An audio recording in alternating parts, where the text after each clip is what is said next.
Keechaka Janasena MLA అరవ శ్రీధర్ అరాచకాలు తెలిసి కూడా జనసేన నాయకత్వం మద్దతు తెలిపిందా? జనసేన ఎమ్మెల్యే అరవ శ్రీధర్ విషయాన్ని దాచిపెట్టేందుకు ఎవరు ప్రయత్నించారు? ఎమ్మెల్యే నీచుడు అని తమకు ముందు నుంచే తెలుసంటున్న జనసేన నాయకుల ఆడియో ఇప్పుడు సంచలనంగా మారింది. ఎమ్మెల్యే బాధితురాలితో జనసేన రాష్ట్ర అధికార ప్రతినిధి తాతంశెట్టి నాగేంద్ర ఆడియో కాల్లో ఎమ్మెల్యే అరవ శ్రీధర్ అరాచకాలు మరిన్ని వెలుగులోకి వచ్చాయి. రైట్, ఇదే అంశంపై అప్డేట్స్ మా కరెస్పాండెంట్ సతీష్ని అడిగి తెలుసుకుందాం.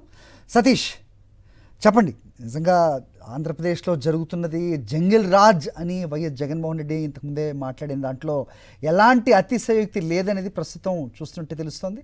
ప్రస్తుతం రిలీజ్ అయిన ఈ ఆడియోని కూడా ఏ రకంగా చూడాల్సిన అవసరం ఉంది? జనసేన నాయకులే చెప్తున్నారు అరవ శ్రీధర్ అంటే కనుక ఒక జంతువుతో సమాధానం అన్నట్టుగా వాళ్ళ మాటలు కనిపిస్తున్నాయి.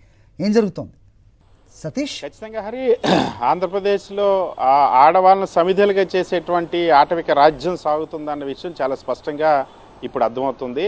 సో ఎందుకంటే ఇక్కడ ఉన్నటువంటి ఈ ఆడియోలో వాస్తవానికి మన సాక్షి ఆ దృష్టికి బాధితురాలు తీసుకొచ్చినప్పుడు ఈ ఆడియోలో మనం కొన్ని విషయాన్ని ఇంకా దీనికి సంబంధించి పూర్తిగా ఆడియోని ప్రసారం చేయలేనటువంటి పరిస్థితి. ఎందుకంటే అంత జుగుప్సాకరమైనటువంటి ఆ పరిస్థితి ఆ జనసేనకు సంబంధించినటువంటి ఎమ్మెల్యే ఉన్నటువంటి పరిస్థితి. ఆ ఎమ్మెల్యే ఆ వ్యవహార శైలి ఏ విధంగా ఉంటుందో, ఎమ్మెల్యేకి సంబంధించినటువంటి ఆ తీరు ఏ విధంగా ఉంటుందో, ఎమ్మెల్యే మహిళల పట్ల ఎంత నీచంగా ఎంత నికృష్టంగా వ్యవహరిస్తారన్న అంశాన్ని స్వయంగా జనసేన నాయకుడు తాతంశెట్టి నాగేంద్ర, అదేవిధంగా ఎవరైతే ఇప్పుడు ఆ ఎమ్మెల్యే అరవ శ్రీధర్ బాధితురాలు ఉన్నారో వీళ్ళిద్దరి మధ్య జరిగినటువంటి సంభాషణలోనే చాలా స్పష్టంగా వెల్లడైనటువంటి విస్తీ. అందులోని చాలా స్పష్టంగా ఇది జనసేన పార్టీకి ముందే తెలుసని చెప్పడానికి ఈ ఆడియోనే ఒక సాక్ష్యంగా నిలుస్తుంది.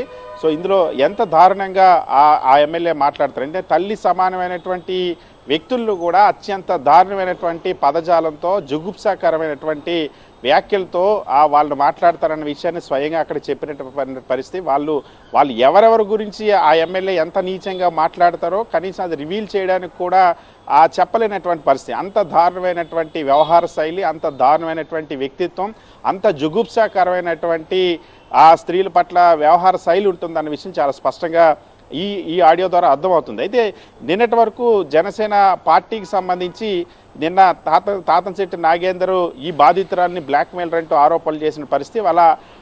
అదే మహిళతో అదే తాతంశెట్టి నాగేందర్ వ్యాఖ్యలోనే చాలా స్పష్టంగా ఆ ఎమ్మెల్యే వ్యవహార శైలి ఎంత అభ్యంతరకరంగా ఉంటుందో, ఎంత నీచంగా ఉంటుందో స్వయంగా అదే జనసేన నాయకుడే చెప్పినటువంటి పరిస్థితి. తాతంశెట్టి నాగేందర్ వాళ్ళకు తెలిసిన వాళ్ళు కూడా బెంగళూరుకి సంబంధించిన వాళ్ళు ఇన్స్టాలో పరిచయం అయిన వాళ్ళని ఫ్లడ్ చేసేటువంటి ప్రయత్నం చేశాడు. వాళ్ళు స్క్రీన్ షాట్స్ కూడా నాకు ఇచ్చారు, నేను దాన్ని సర్ది చెప్పాను అన్న అంశాన్ని చాలా స్పష్టంగా స్వయంగా జనసేన నాయకుడు తాతంశెట్టి నాగేంద్ర చెప్పినటువంటి పరిస్థితి. సో ఇక్కడ జనసేన పార్టీ దృష్టికి ఈ విషయం దీనికంటే ముందే వెళ్ళిందన్న విషయం ఇక్కడ చాలా స్పష్టంగా అర్థమవుతుంది. మనం చూసాం నిన్నటి నుండి ఈ విషయం బయటకు వచ్చిన తర్వాత రాజకీయ దుమారం రేగుతుంది. పూర్తి స్థాయిలో ఈ ఎమ్మెల్యే వ్యవహార శైలి బట్టబయలైంది. కూటమి ప్రభుత్వంలో కూటమిగా ఎమ్మెల్యేలు ఏ విధంగా వ్యవహరిస్తారన్న అంశాలు బయటకు వచ్చిన నేపథ్యంలో దీన్ని కప్పిపుచ్చేందుకు జనసేన పార్టీ ఇప్పుడు ఒక కాలయాపన కమిటీని వేసింది 3 పార్టీకి సంబంధించినటువంటి నాయకులతో. కానీ ఇంతకంటే ముందే ఇప్పుడు పార్టీ దృష్టికి అంశం వచ్చింది. సో 22వ తేదీన ప్రెస్ నోట్ ఎందుకు వచ్చిందో, ఆ ప్రెస్ నోట్లో అక్రమ సంబంధాలకు సంబంధించినటువంటి వ్యవహారాల విషయంలో జాగ్రత్తగా ఉండాలని జనసేన శ్రేణులకి ఆ పార్టీకి సంబంధించినటువంటి పొలిటికల్ సెక్రటరీ హరిప్రసాద్ ఎందుకు సూచన చేశారన్న అంశం చాలా స్పష్టంగా ఈరోజు అర్థమైంది. సో ఈ విషయాన్ని స్వయంగా బాధితురాలు కూడా చెప్పారు. ఎవరైతే జనసేన పార్టీకి సంబంధించిన ప్రధాన కార్యదర్శి ఉన్నారో ఆ రామ్కి కూడా స్వయంగా ఆ రామ్ దృష్టికి కూడా దీన్ని తీసుకెళ్లిన విషయాన్ని స్వయంగా బాధితురాలు చెప్పిన పరిస్థితి. ఇప్పుడు తాతంశెట్టి నాగేంద్ర దృష్టికి తీసుకెళ్లిన విషయం, నాగేంద్ర ఈ విషయాన్ని ఎమ్మెల్యేతో మాట్లాడిన విషయం, ఎమ్మెల్యే కుటుంబ సభ్యులతో కూడా మాట్లాడిన విషయాన్ని కూడా ఈ ఫోన్ కాల్లో వెల్లడైనటువంటి పరిస్థితి. సో ఇంత దారుణంగా ఆ ఎమ్మెల్యే ప్రవర్తిస్తున్న ఈ సంచలనమైనటువంటి ఆడియో ఇది ఎందుకంటే ఏ విధంగా ఎమ్మెల్యే వ్యవహార శైలి ఉంటారో అక్కడ బాధితురాలు మాట్లాడిన పరిస్థితి, ఏ విధంగా మహిళలు వెంట పడతాడో ఈ ఎమ్మెల్యే, ఏ విధంగా చెట్టుకి చీర కట్టినా సరే కావాలంటాడు అటువంటి వ్యక్తి ఎమ్మెల్యే శ్రీధర్ అన్న అంశాన్ని వాళ్ళిద్దరు సంభాషణలో వాళ్ళు మాట్లాడుకున్నటువంటి పరిస్థితి. దాన్ని జనసేన నాయకుడు తాతంశెట్టి నాగేంద్ర కూడా ధృవీకరించారు. ఆయన వ్యవహార శైలి మీకు అందరికీ తెలియని విషయం నాకు తెలుసు అంటూ బెంగళూరులో పిల్లల్ని కూడా జనసేన పార్టీకి సంబంధించిన అభిమానించే వాళ్ళు ఎవరో అతనికి మెసేజ్ చేస్తే వాళ్ళని కూడా ఫ్లడ్ చేసి వాళ్ళని కూడా అంటే ఏ స్త్రీ అతనితో మాట్లాడినా వాళ్ళని దురుద్దేశంతోనే చూసేటువంటి అలవాటు ఇక్కడున్నటువంటి ఆ ఎమ్మెల్యే అరవ శ్రీధర్కు ఉందన్న విషయాన్ని స్వయంగా జనసేన నాయకుడే తాతంశెట్టి నాగేంద్ర ఈ ఆడియో ద్వారా చెప్పినటువంటి పరిస్థితి. సో చాలా స్పష్టంగా అర్థమవుతుంది ఇక్కడ ఎమ్మెల్యే వ్యవహార శైలి ఎంత నీచంగా ఉంటుందో, ఎంత నికృష్టంగా ఉంటుందో, ఎంత జుగుప్సకరంగా ఉంటుందో. సో అయితే ఇప్పుడు ఇటువంటి శాసనసభ్యుడు అయినా ఒక బాధ్యత కలిగినటువంటి శాసనసభ్యుడు ఒక దళిత మహిళా ఉద్యోగిని ఏ విధంగా వేధించారో, లోబర్చుకున్నారో, చివరికి పెళ్లి చేసుకుంటారనేది ఆశ చూపించి మోసం చేశారో, దీనికి సంబంధించి యాక్షన్ తీసుకోవడానికి గడిచినటువంటి 24 గంటల నుండి రాష్ట్ర ప్రభుత్వంలో ఒక్కరంటే ఒక్కరు కూడా స్పందించడం లేదు. ముఖ్యమంత్రి చంద్రబాబు దీనిపైన స్పందించలేదు, డిప్యూటీ సీఎం పవన్ కళ్యాణ్ దీనిపైన స్పందించలేదు, హోంమంత్రి అనిత స్పందించలేదు, డీజీపీ స్పందించలేదు, కనీసం ఆ స్థానిక పోలీసులు కూడా స్పందించినటువంటి పరిస్థితి. సో దీన్ని ఇప్పుడు స్పందించకుండా కాలయాపన కోసం, డైవర్షన్ కోసం ఒక కమిటీని జనసేన తెరపైకి తీసుకురావడం అన్నది కూడా ఇప్పుడు మరింత వివాదాస్పదంగా మారింది. సో ఇక్కడ ఈ ఆడియో అన్నది, ఈ సంచలనమైనటువంటి ఆడియోలు ఇంకా చాలా భయంకరమైనటువంటి విషయాలు ఈ ఆడియోలో ఉన్నాయి. కానీ చాలామంది వ్యక్తుల గురించి, చాలామంది ఎమ్మెల్యేలు, మహిళా ఎమ్మెల్యేల గురించి కూడా నీచంగా ఏ విధంగా మాట్లాడతారో అన్న అంశం సంభాషణ కూడా ఈ ఇద్దరి మధ్య జరిగినటువంటి సంభాషణలో ఉంది.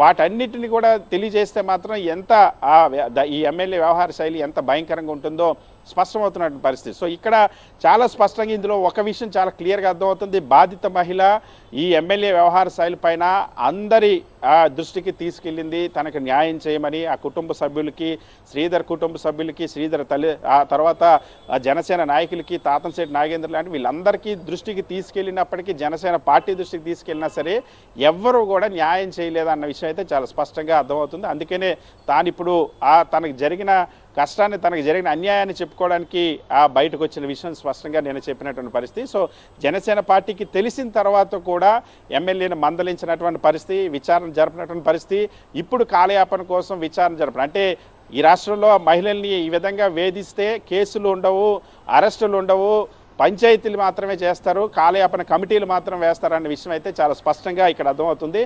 సో గతంలో ఇచ్చినటువంటి స్టేట్మెంట్స్, ఆడవాళ్ళ జోలికి ఎవరైనా వస్తే నేను 5 నిమిషాల్లో యాక్షన్ తీసుకుంటామని, అక్కడికక్కడే యాక్షన్ తీసుకుంటామంటూ చంద్రబాబు నాయుడు, పవన్ కళ్యాణ్ స్టేట్మెంట్ ఇచ్చారు. కానీ ఇప్పుడు వాళ్ళు బాధ్యత గల పదవుల్లో ఉన్నప్పుడు మాత్రం ఆడవాళ్ళకి అంత సత్వర న్యాయం అందటం లేదన్న విషయం అయితే చాలా స్పష్టంగా ఈ ఉదంతం సాక్షాత్తు ఆంధ్రప్రదేశ్ రాష్ట్ర చరిత్రలో, ఆంధ్రప్రదేశ్ రాష్ట్ర శాసనసభ చరిత్రలో ఏ శాసనసభ్యుడు కూడా ఇంత జుగుప్సాకరంగా, ఇంత దారుణంగా, ఇంత విశృంఖలంగా వ్యవహరించినటువంటి దాఖలాలు లేవు. జనసేన ఎమ్మెల్యేకి సంబంధించినటువంటి, కూటమి ఎమ్మెల్యేకి సంబంధించినటువంటి వ్యవహారం మాత్రం ఇప్పుడు బయటకు వచ్చినటువంటి పరిస్థితి.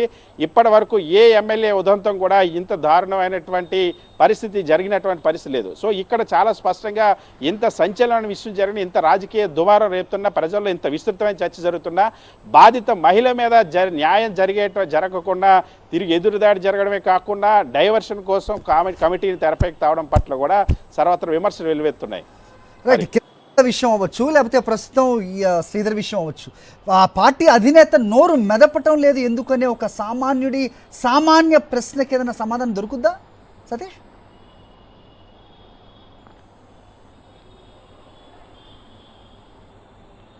సో దానికి సంబంధించి మాత్రం గత 18 నెలలుగా ఈ సమాధానం దొరకడం లేదు హరి. ఎందుకంటే ఇప్పుడే కాదు, ఈ జనసేన పార్టీకి సంబంధించినటువంటి ఏవైతే గలీజ్ వ్యవహారాలు ఎప్పుడు బయటకు వచ్చినా సరే ఆ డిప్యూటీ సీఎం, ఆ పార్టీ అధ్యక్షుడు పవన్ కళ్యాణ్ మాత్రం స్పందించడం లేదు, ఎవరిపైన కూడా చర్యలు తీసుకున్నటువంటి దాఖలు. ఎందుకంటే ఈరోజు ఇప్పుడు ఎమ్మెల్యే వ్యవహారం పైన స్పందించలేదు. దీనికంటే ముందు గతంలో కిరణ్ రాయల్కి సంబంధించినటువంటి ఒక బాధిత మహిళ రోడ్డు మీదకి వచ్చింది, ఆ రోజు కూడా స్పందించలేదు పవన్ కళ్యాణ్. ఆ తర్వాత అంతకంటే ఆ కోట వినూతకి సంబంధించిన విషయం కూడా చూసాం. టీడీపీ ఎమ్మెల్యే బొజ్జల సుధీర్ రెడ్డి ఆమెను ఏ విధంగా ఆమెకి సంబంధించినటువంటి వీడియోలు తీయమని చెప్పి ఆమె డ్రైవర్ను పురమాయించిన తర్వాత డ్రైవర్ హత్య జరగడం, ఆ సంఘటనకి సంబంధించి కూడా కోట వినూత జనసేన పార్టీకి దృష్టికి తీసుకెళ్ళినా సరే దానికి సంబంధించి కూడా స్పందించలేదు. అదేవిధంగా 19 నానేజీ ఒక దళిత ప్రొఫెసర్ని కొట్టినప్పుడు కూడా పవన్ కళ్యాణ్ నోరు విప్పలేదు. సో ఏ సంఘటన జరిగినా ఆ పవన్ కళ్యాణ్ నోరు విప్పడం లేదు, వాళ్ళ ఎమ్మెల్యేలకు సంబంధించినటువంటి దందాలు బయటపడుతున్న నోరు విప్పడం లేదు. జనసేన ఎమ్మెల్యే 100 కోట్ల సంవత్సరంలోనే సంపాదించారని టీడీపీ మాజీ మంత్రి దేవినేని అమ్మానే స్వయంగా చెప్పినటువంటి పరిస్థితి. సో అలాంటి ఆ ఉదంతం పైన కూడా స్పందించలేదు. సో ఎప్పుడు ఏం జరుగుతున్నా సరే స్పందించడం లేదు, మౌనం దాలుస్తూ ఉన్నారు. బయట ప్రతిపక్షాలు ఉన్నప్పుడు మాత్రం అద్భుతమైనటువంటి ప్రసంగాలు, ప్రకటనలు ఇచ్చారు. కానీ ఇప్పుడు పని చేయాల్సినటువంటి సందర్భంలో మాత్రం ఎక్కడో ప్యాకాట్ శిబిరాల గురించి మాట్లాడతారు, డిఎస్పీలు బదిలీల గురించి మాట్లాడతారు, హోంమంత్రి విధులేంటో మాట్లాడతారు. కానీ జనసేన ఎమ్మెల్యేలు చేసేటువంటి వీటికి సంబంధించి గలీజ్ వ్యవహారాలపైన చర్యలు తీసుకోమని మాత్రం పవన్ కళ్యాణ్ ఇప్పటివరకు ఎప్పుడు కూడా మాట్లాడినటువంటి దాఖలాలు లేవు. 18 నెలలుగా ఆయన ఈ వివాదాలన్నిటికీ మౌనమే సమాధానంగా కొనసాగుతున్నటువంటి పరిస్థితి ఉంది. చివరిగా సతీష్, ముగించే ముందు క్లుప్తంగా ఒక్క విషయం చెప్పండి. సో బాధితులని టార్గెట్ చేస్తూ ఇక మీడియాలో కథనాలు మొదలవుతాయనేది కూడా ఒక వర్గం చెప్తూ ఉంది. ఇప్పుడు ఎవరైతే బాధిత మహిళ వచ్చి అందరి ముందు మొరపెట్టుకుంటుందో ఆమెనే టార్గెట్ చేస్తూ ఇప్పుడు సాయంత్రానికి డిబేట్లు స్టార్ట్ అవుతాయి. శ్రీధర్ని నిర్దోషిగా లేకపోతే అతను ఏమీ చేయని అమాయకుడిగా చిత్రీకరించే దానికి ఇప్పుడు మళ్ళీ తెరలేపుతారు అనేది కూడా వినిపిస్తోంది. అది కూడా ఊహించచ్చా? క్లుప్తంగా చెప్పు.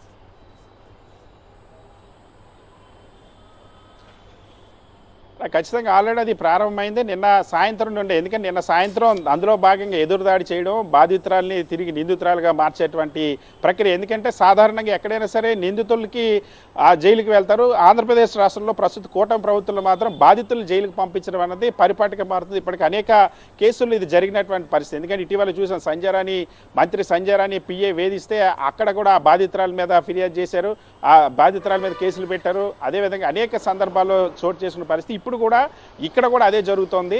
సో బాధితురాలపైన ఎదురుదాడి ఒకవైపు, వ్యక్తిత్వ హననం మరొక వైపు, ఇంకొక వైపు ఆ సోషల్ మీడియా ద్వారా జనసేన దుష్ప్రచారం ఇంకోవైపు, ఆమె బ్లాక్మెయిల్ చేసింది 25 కోట్లు అడిగిందంట. ఇప్పుడు ఇదే ఫోన్లో మాట్లాడినటువంటి వ్యక్తి, ఈ ఆడియోలో మాట్లాడిన వ్యక్తి 25 కోట్లు బ్లాక్మెయిల్ చేశారు, డిమాండ్ చేశారంటూ నిన్న ఆరోపణలు చేసిన పరిస్థితి. ఇంకోవైపు ఆమె తల్లిని, ఎవరైతే ఎమ్మెల్యే శ్రీధర్ తల్లిని తెరపైకి తీసుకొచ్చారు.